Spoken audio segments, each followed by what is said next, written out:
ઓમ નમો નારાયણ. હું અરુણાબેન પી ગોસ્વામી સુરતથી તમારું સ્વાગત કરું છું અરુસ કિચનમાં. તો આજે આપણે બનાવશું ઘઉંની ખીર. તો એના સારું આપણે આ 1 કપ ઘઉંને પલાળેલા બાફેલા લીધા છે. તો રાતે એને આપણે પલાળી દેવાના અને સવારે કુકરમાં બાફી નાખવાના, એટલે એકદમ સરસ ઘઉં થઈ જાય આ રીતના એકદમ પોચા. અને 1 લીટર આપણે દૂધ લીધું છે, અડધો કપ ખાંડ લીધીશ, થોડીક આપણે બદામની કતરણ લીધી છે નાખશું, અને થોડાક કાજુના ટુકડા, ઘી જોહે થોડુંક આપણે, અને થોડોક આપણે એલચીનો પાવડર લીધો છે. તો આ એલચીને આપણે ખાંડ આયરે આખી પીસી લીધી હતી, અને બસ આટલી જ વસ્તુ જોહે. તો પહેલાં આપણે દૂધ ગરમ મૂકી દેવું.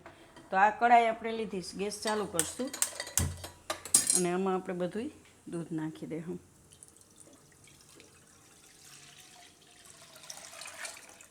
તો દૂધને આપણે ગરમ થવા દેવું. તો આપણે દૂધ ગરમ થાય ત્યાં સુધીમાં ઘઉંને આપણે પીસી લેવું. તો આ ઘઉં આપણે મિક્સર જારમાં લઈ લેવું, અધકચરા એને આપણે વાટી લેવું એકદમ સરસ. આમ આખા નહીં, એનો ટેસ્ટ એટલો ન આવે, પણ આને પીસીને નાખશું આપણે.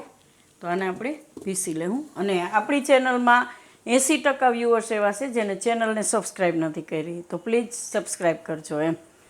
તો આને આપણે પીસી લેવું. તો આને આપણે પીસી લીધું સારી રીતનું ઘઉંને, ને દૂધ આપણું ઉકળી ગયું. એને આપણે બીજા ગેસ ઉપર લઈ લેવું.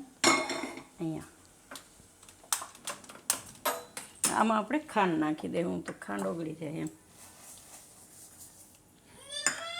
અને એલચી નાખી દેવું. એકદમ સરસ ફ્લેવર આવી જાય આમાં એલચીનો. ને તો આ દૂધ આપણે ફૂલ ફેટવાળું લીધું છે, એટલે આને ખીર સારી બને એમ. તો આને બીજા ગેસે રાખી દેવું,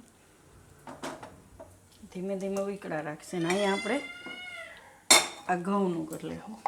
તો આમાં આપણે થોડુંક ઘી નાખશું,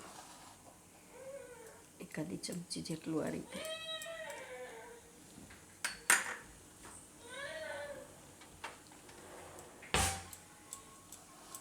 તો આમાં આપણે નાખશું કાજુના ટુકડા, એટલે ઘીમાં શેકાઈ જાય સરસ. અને થોડીક બદામ ઉપરથી નાખીશું.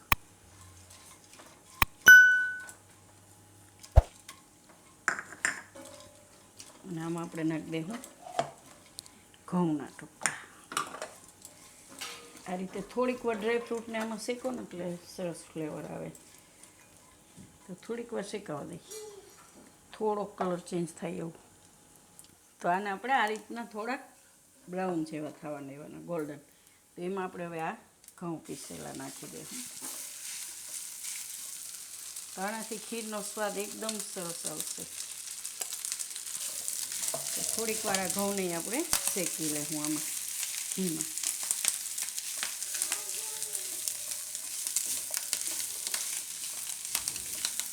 ધીમો ગેસ રાખીને.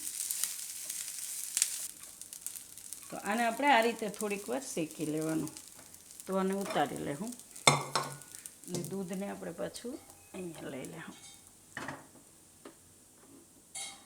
તો આ બધું આપણે દૂધમાં રાખી દેવું.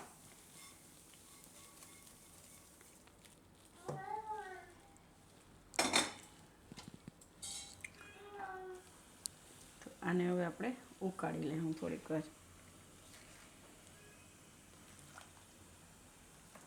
તો આને આપણે 5 મિનિટ માટે પકાવી લીધું. તો એકદમ સરસ આપણી ખીર થઈ ગઈ આ રીતની. તો ગેસ આપણે હવે બંધ કરી દેવું. આને આપણે કાઢી લેવું. તો આને તમે ઠંડી કરી નહીં ખાઈ શકો એમ. અત્યારે આપણે આમાં સર્વ કરી લેવું. મસ્ત લાગે છે, એકદમ સરસ ઘાટી થઈ ગઈ છે.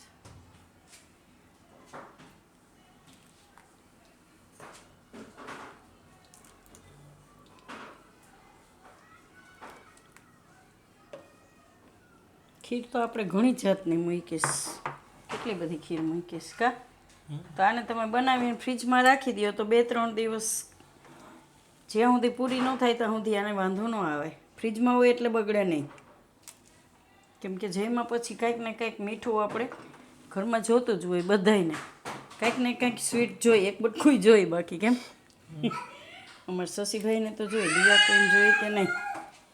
એને જઈમાં પછી કાંઈક મીઠું એક ટુકડો ખાવો જોઈએ, એમ મીઠું મોઢું કરવાનું જઈમાં પછી.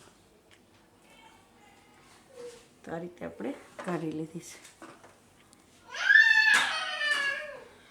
અને ઉપરથી થોડીક આપણે બદામની કતરણ નાખીશું, ખાલી ગાર્નિશ માટે.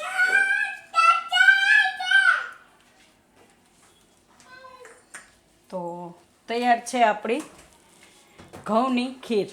તો જો તમને મારી આ રેસીપી પસંદ આવી હોય તેને લાઇક કરજો, શેર કરજો અને મારી ચેનલને સબસ્ક્રાઈબ કરજો અને બેલ આઇકન દબાવવાનું ના ભૂલતા. કમેન્ટ કરીને કહેજો કે તમને કેવી લાગી આ ઘઉંની ખીર.